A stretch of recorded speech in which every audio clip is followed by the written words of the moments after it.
और चलिए विस्तार से खबरों की शुरुआत करते हैं। हरियाणा के गृह मंत्री अनिल विज ने कांग्रेस पर निशाना साधा। उन्होंने कहा कि राहुल गांधी कश्मीर पर बयानबाजी करने के बजाय कश्मीर में हो रहे विकास कार्यों को देखें। किसानों को जितना फायदा बीजेपी सरकार में हुआ, उतना लाभ पिछले 70 सालों में किसानों को नहीं मिला है। राहुल गांधी को मालूम नहीं है कि कश्मीर को क्या चाहिए। कश्मीर को विकास चाहिए और हमारी सरकार विकास कर रही है। और अच्छा ये है कि राहुल गांधी बयानबाजी करने के बजाय कामों को देखें।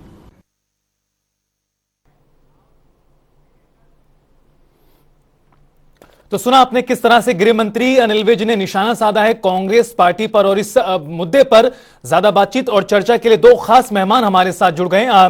वेद प्रकाश विद्रोही जी कांग्रेस पार्टी की ओर से, प्रवीण अत्रे जी भारतीय जनता पार्टी की ओर से जुड़ गए। आप दोनों ही मेहमानों का बहुत स्वागत है जनता टीवी पर।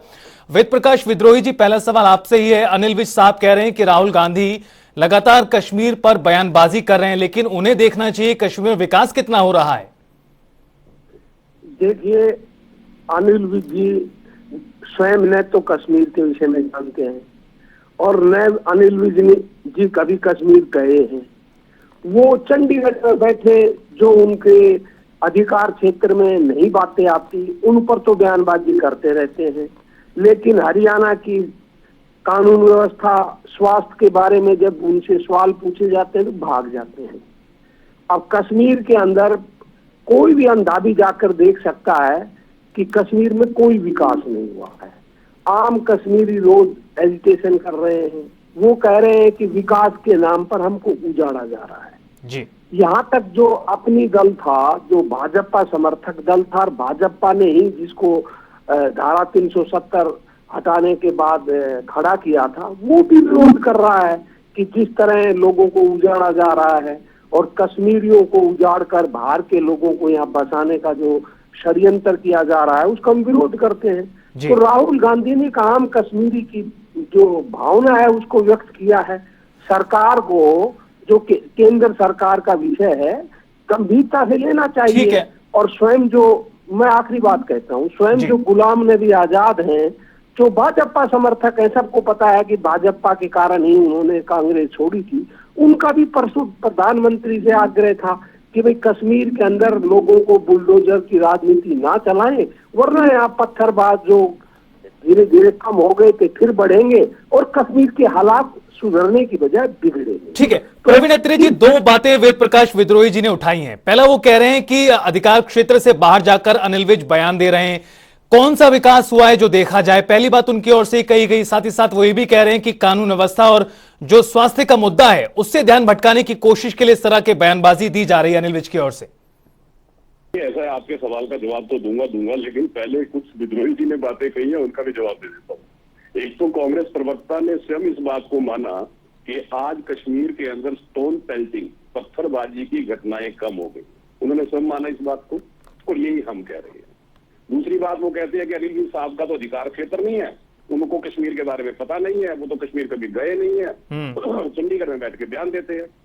बात तो ऐसे कर रहे हैं कि राहुल गांधी जी ने अपना घर ही कश्मीर में बना रखा हो जी। राहुल गांधी किस अधिकार से बयान दे रहे हैं? और राहुल गांधी डेमोक्रेसी चेंज होने की वही बात कर रहे हैं जो बात पाकिस्तान करता है। हमारा एतराज इस बात से, पाकिस्तान लगातार किस बात के लिए चिल्लाचिल्ली कर रहा है? वो भी यही कह रहा है कि डेमोक्रेसी चेंज हो रही है कश्मीर। और राहुल गांधी किस बात पे सवाल उठा रहे हैं? वो भी यही कह रहे हैं कि डेमोक्रेसी चेंज हो रही है। तो ये पाकिस्तान के साथ किस तरह की जुगलबंदी है, हमें ये समझ नहीं आ रहा। दूसरी बात आ जाती है कि विकास, शायद जानकारी नहीं है, धारा 370-35 खत्म होने से पहले कश्मीर के वाल्मीकि और दलितों को वोट तक देने का अधिकार नहीं था। इनको शायद ये नहीं पता कि कश्मीर के अंदर राइट टू एजुकेशन, शिक्षा का अधिकार कानून लागू नहीं था जी। इनको शायद ये भी जानकारी नहीं है कि जो गवर्नमेंट ऑफ इंडिया का जमीन सुधार कानून है वो कश्मीर में लागू नहीं थे। हमारे देश का बाल विवाह कानून वो भी कश्मीर में लागू नहीं था। धारा 370 35 से खत्म होने के बाद देश के 890 कानून कश्मीर में लागू हुए जो वहां पहले लागू नहीं थे। आपने तो एक षड्यंत्र के तहत इस धारा के जरिए कश्मीर को देश से अलग किया हुआ था।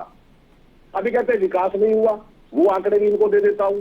लगभग 60,000 करोड़ रुपए के 53 योजनाएं केंद्र सरकार की कश्मीर के अंदर चल रही हैं, कुछ उनमें से पूरी हो चुकी हैं, चाहे उसके अंदर बिजली से संबंधित हो, स्वास्थ्य से संबंधित हो, शिक्षा से संबंधित हो, टूरिज्म से, कृषि से।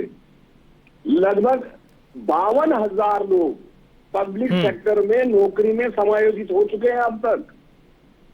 जिन लोगों को कश्मीर की एबीसी नहीं पता, राहुल गांधी गए थे भारत जोड़ो यात्रा लेके लाल चौक पे तिरंगा फहरा के आए, उनको याद होगा एक समय ऐसा था कि आप तिरंगा ले जाके लेकिन सोच नहीं सकते, ठीक है, नहीं कर सकते थे। जवाब ले लेते हैं अत्रे जी एक बार, ये नजर नहीं आ रही है ठीक है, कांग्रेसियों को। जवाब ले लेते हैं।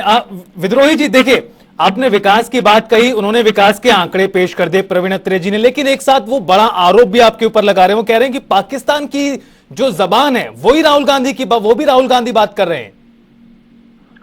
देखिए, अटल जी शायद भूल गए हैं कि पाकिस्तान की भाषा तो भाजपा बोलती है। हिंदुस्तान का कोई ऐसा चुनाव है जिसमें मोदी जी पाकिस्तान कब्रिस्तान का नारा देकर कोई वोट ना लेते हो? तो ये पाकिस्तान का भय दिखाना, पाकिस्तान का नाम लेना, ये तो भाजपा की आदत है। सवाल यह है कि यदि कश्मीर के अंदर विकास हो रहा है तो वहां के लोग संतुष्ट क्यों नहीं है, वहां विरोध क्यों है? दावे करने से क्या होता है? और जहां तक कानूनों की बात है, ठीक है, धारा 370 के तहत कुछ विशेष अधिकार थे कश्मीर को, वो धारा 371 के तहत आज भी भारत के बहुत से राज्यों को है। धारा 370 भी इसीलिए लगाई गई थी ताकि कश्मीर का जो स्वरूप है वो बना रहे, और धारा 371 भी इसीलिए लगा रखी है कि बहुत से राज्यों की जनजातियों की संस्कृति और उनके अधिकार बने रहे। तो वो कानून के अंदर संविधान सम्मत था, अब इन्होंने हटा दिया, उसके कौन से अच्छे परिणाम आ गए? आपके सामने सरकार ने जो आंकड़े प्रस्तुत किए हैं आतंकवाद की घटनाओं के, फौजियों की बलिदान की, वो कहीं भी कम नहीं हुए हैं। और मैंने स्पष्ट उदाहरण दिया कि स्वयं इनके जो है अपना दल के लोग, जो अपनी दल के जो इन्हीं के समर्थक है, वो संतुष्ट नहीं है। और ये क्यों नहीं चुनाव करवाते? कश्मीर के लोग यही तो कह रहे हैं कि भाई आप चुनाव करवाइए, चुनाव करवाने को ये तैयार नहीं, और ये कह रहे हैं कि भाई कि वहाँ कोई बहुत अच्छे विकास हो गया, रोजगार मिल गए। तो वहां अगर रोजगार मिल गए तो लोग क्यों असंतुष्ट हैं, लोग क्यों बेरोजगार हैं? और जब आप बार बार वहां की खबरें नहीं आने दोगे, उनके डेमोक्रेटिक राइट को छीनोगे, और कश्मीर ही नहीं, लद्दाख के लोग भी जो पहले संतुष्ट थे और जिन्होंने खुद मांग की थी कि भैया हमें कश्मीर से अलग किया जाए, वो भी विरोध कर रहे हैं, वो भी कह रहे हैं कि हम तो अत्रे जी, विद्रोही साहब का कहना है कि जनता नाखुश है, जनता सवाल उठा रही है। देखिए, ऐसा है, हरियाणा के अंदर सरकार ने 1 लाख से ज्यादा लोगों को सरकारी नौकरी दे दी, 12.5 लाख से ज्यादा युवा प्राइवेट उद्योगों में समायोजित हो गए। क्या विद्रोही जी संतुष्ट हुए या भूपेंद्र सिंह हुड्डा संतुष्ट हुए? भाई, जिस तरह से ये लोग इतना विकास होने के बाद संतुष्ट नहीं है, इनकी मानसिकता के लोग कश्मीर में भी तो हैं भाई, वो वहां से कौन सा इनकी मानसिकता के लोग पूरी तरह से खत्म हो गए? समय लगेगा, जैसे जैसे समय बीतेगा धीरे धीरे खत्म होंगे, लेकिन आज भी इस मानसिकता के लोग वहां हैं।